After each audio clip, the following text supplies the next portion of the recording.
again. My name's Gabe Zollner. This is the 6th of October, 2018. One of my viewers left a rather interesting link to an article, and I went ahead and I copied that down and put it up to see what it has to say. This was published on August the 16th, 2016. Written by Betsy Woodruff, that's Woodruff, and it's posted on the Daily Beast. You won't have to look for it, I'll just attach the link. Donald Trump took liberal icon George Soros' money. He is a villain of the right wing, but that certainly didn't stop Trump from cozying up to him before the candidate was an official part of the Republican Party. Tim Kaine is taking some right-wing heat for getting dinner with the son of lefty billionaire and top GOP villain George Soros. New Soros seed rises. Tim Kaine dines with billionaire son, blared a Drudge Report headline. It linked to a Breitbart News piece saying the pair broke bread as Trump's rise terrifies world elite. But if Kaine is friendly with Alex Soros, it probably doesn't compare to the good times Donald Trump has shared with Soros' dad. Over the years, the two billionaires have had tabloid-friendly professional dealings, teaming up to build one of North America's most recognizable skylines, and shared billings on a lawsuit over the sale of the most expensive building in New York City. The two billionaires even palled around one Christmas Eve, and none of this means Donald Trump is a covert George Soros puppet, but it's already given some conservatives pause. The pair's relationship goes back more than a decade. In 2004, Soros lent Trump a cool $160 million to help the construction of Trump International Hotel and Tower in Chicago. The Chicago Tribune reported at the time some Chicagoans were skeptical that Trump would ever get his tower built. The project, after all, was yucky. It is such a huge project, and the price he said he was getting were so outside the norm, Robert Glickman, then the head of Chicago's Chorus Bank, told the Tribune. It was reasonable to say, is this real? Trump crowed about pre-sales of condos in the building. Quote, it's a great tribute to Chicago, to the location, and to a great design, he said, according to the paper. And I guess to Trump, when you think of it. The mogul was also very pleased about raising the funds to build the skyscraper. It's a very expensive building to build because of the quality we are putting into it, the Tribune reported him saying. So people, of course, will say, gee, that's a lot of money to raise. But for me, it's not a lot of money, he added. You understand. It's not a lot of money to raise when Soros has your back, according to Gizmo. The tower is the Western Hemisphere's second tallest residence. A few years later, another skyscraper brought Trump and Soros back together, but not in a good way.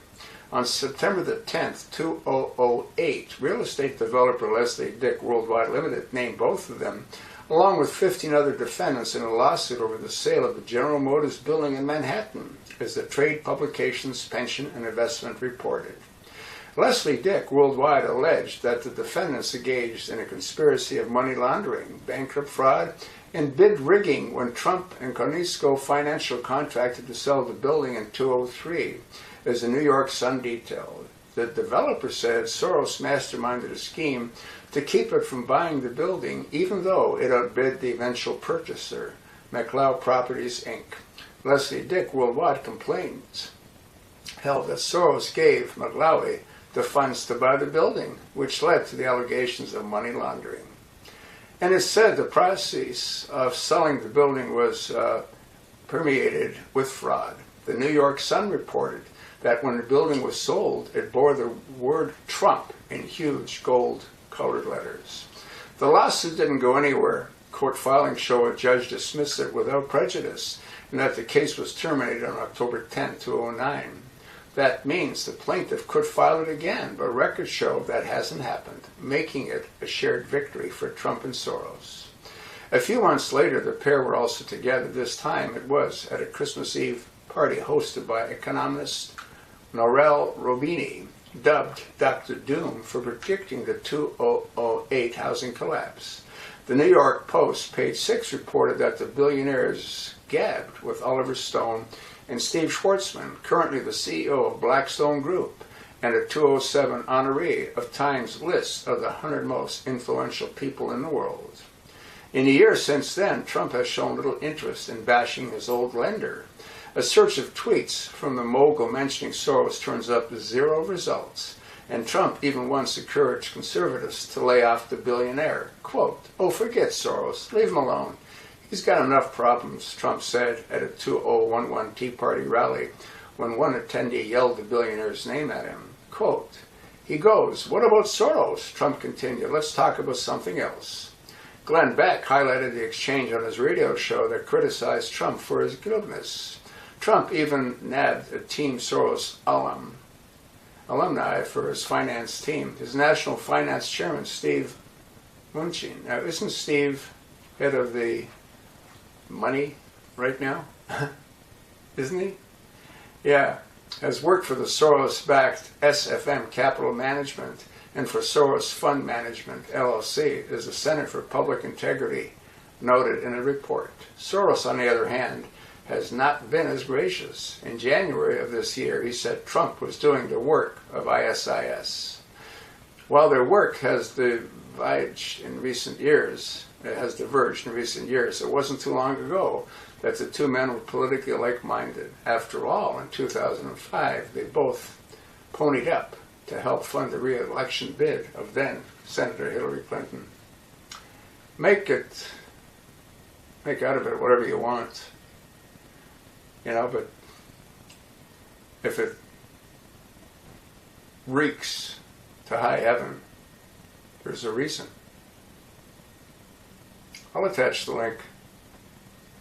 You look at it. You let me know what you think. You sure heck know what I think. Isn't it odd that Steve Mnuchin's name is now on our money? Huh? You can't make this stuff up, folks. Can you?